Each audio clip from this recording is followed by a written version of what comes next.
Welcome back to another quick guide. Today I'll teach you how to add meme sound effects on CapCut. And it's literally an easy process. Make sure to watch until the end of the video to know how it's done.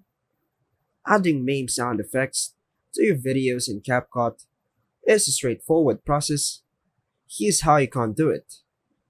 First things first is to launch the CapCut and either start a new project or open an existing one.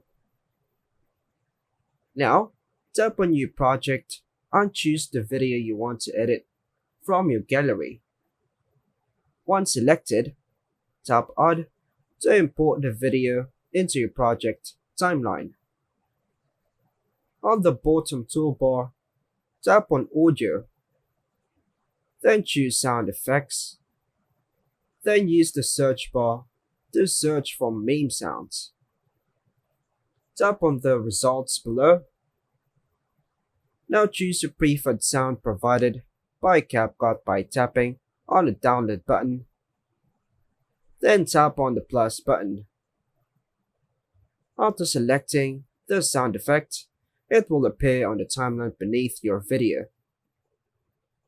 Now drag it to the desired position in the timeline to sync it with the relevant part of the video. You can trim the sound effect by tapping on the meme sound. Adjust its volume and split it if needed using the tools provided in the CapCut. Make sure the sound effect aligns perfectly with the visual moment in your video where you want the meme sound to play. Now tap the play button to preview your video and ensure everything is synced correctly. And now, the video is ready to export. By following these steps, you can easily add meme sound effects to your videos using CapCut. And that's all for now, folks. Thanks for watching.